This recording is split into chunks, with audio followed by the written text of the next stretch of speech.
اور 15 ربیع الاول کا سبق مسجد نبوی سے نبی صلی اللہ علیہ وآلہ وسلم کی وہی والی پیاری پیاری باتیں اپنی پیاری پیاری بیٹیوں کے ساتھ شیئر کریں گے جو میرے نبی صلی اللہ علیہ وآلہ وسلم نے خواتین اسلام سے کی۔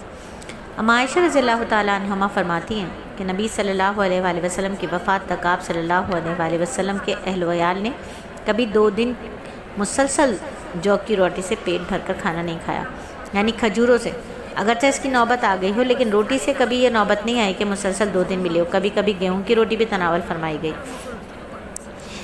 فکر تو ایمان کی تھی نا، جان اور مال کی تو نہیں تھی، فکر ایمان کی تھی، وہاں ایمان کی فکر تھی، زیادہ سے زیادہ آخرت کا توشہ جمع کرنے کی فکر تھی۔ تو چلو بھائی بیٹیوں، پیارے بچوں کو اپنی پیارے نبی کی باتیں بھی یاد کروانی ہے اور خود بھی یاد کرنی ہے کہ آپ وسلم نے فرمایا 3 چیزیں ایسی ہیں جن میں موجود ہوں وہ ان کے ذریعے سے ایمان کی مٹھاس کو محسوس کرے گا۔ تو 3 چیزیں کسی میں بھی موجود ہوں نا، وہ اس کے ذریعے ایمان کی مٹھاس کو محسوس کرے گا۔ تو چلو سیکھتے ہیں کون کون سی۔ ایک تو چیز ہے کہ اللہ اور رسول اللہ اس کے نزدیک ہر چیز سے زیادہ محبوب ہوں، یعنی اللہ کا حکم نہ ٹوٹے، رب چاہی زندگی گزرے، نبی کا طریقہ نہ ٹوٹے، سب کچھ چھوٹے لیکن نبی کا طریقہ نہ چھوٹے۔ ہے ہمارے اندر؟ بتائیے، بارہا اللہ کے احکامات توڑنے والوں میں شامل ہو جاتے ہیں۔ تو جس کو ایمان کی مٹھاس محسوس کرنی ہے نا، تو سب سے پہلے کیا کرنا ہے؟ اللہ اور رسول اللہ کا جو ہے اس کے نزدیک سب سے زیادہ اللہ اور رسول اللہ کے احکامات کا خیال ہو۔ نمبر 2، بندہ اپنے بھائی سے صرف اللہ کی رضا کے لیے محبت کرے۔ آج ہماری محبتوں کا معیار اللہ کی رضا نہیں ہے، بلکہ کیا ہے؟ فلاں برا مان جائے گا اس لیے اس سے ملنا ہے، ملاقات کرنی، فلاں وقت پہ ہمارے کام آیا تھا اس لیے اس سے محبت کرنی، فلاں بڑے اونچے عہدے پر ہے اس لیے اس سے محبت کرنی ہے، اس لیے اس سے رشتہ داری نبھانی ہے۔ تو ہماری محبتوں کا معیار کیا ہے؟ اللہ کی رضا نہیں رہے، بلکہ کیا ہو گیا؟ دنیا اور نفس رہ گئے۔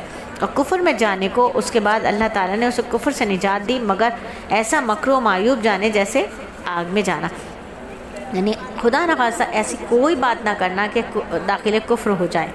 اللہ تعالیٰ سے کفر سے نجات مانگتے رہنا چاہیے۔ فتنے کا دور ہے اور قرب قیامت کا دور ہے، تو تجدید ایمان کرتے رہنا چاہیے۔ ہر نماز کے بعد 6 کلمے پڑھیں، ایمان مجمل ایمان مفصل پڑھیں، دعاؤں کا اذکار کا معمول بنانا ہے۔ علم تو ہے لیکن علم کو عمل میں لانا ہے، معلوم کو معمول میں لے کر آنا ہے، فتوے سے تقوی کا سفر کرنا ہے، ٹھیک ہے؟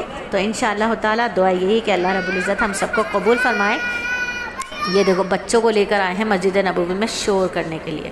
نبی پاک صلی اللہ علیہ وآلہ وسلم کا ام سلمہ رضی اللہ تعالیٰ عنہما سے نکاح کیسے ہوا ہے؟ حضرت ام سلمہ بنت ابی امیہ رضی اللہ تعالیٰ عنہما فرماتی ہیں جب میری عدت پوری ہو گئی تو حضرت ابوبکر صدیق رضی اللہ تعالیٰ عنہ نے مجھے شادی کا پیغام بھیجا، میں نے انہیں انکار کر دیا۔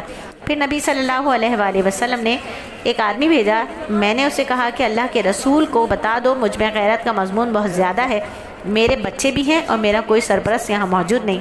اس آدمی نے جا کر یہ باتیں نبی صلی اللہ علیہ وآلہ وسلم کو بتائیں۔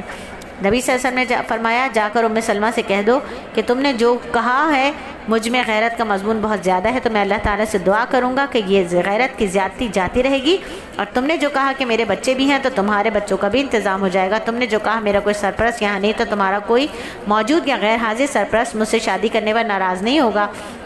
اس آدمی نے جا کر ام سلمہ کو یہ باتیں بتائیں۔ اس پر ام سلمہ نے اپنے بیٹے حضرت عمر رضی اللہ تعالیٰ عنہ سے کہا اٹھو میری شادی اللہ کے رسول صلی اللہ علیہ وآلہ وسلم سے کر دو۔ چنانچہ اس نے میری نبی صلی اللہ علیہ وآلہ وسلم سے شادی کرا دی۔ ہاں، سیرت کو سمجھنا چاہیے۔ آپ صلی اللہ علیہ وآلہ وسلم نے 11 نکاح فرمائے، بیوہ بھی ہیں اس میں، مطلقہ بھی ہیں، بڑی عمر کی بھی ہیں۔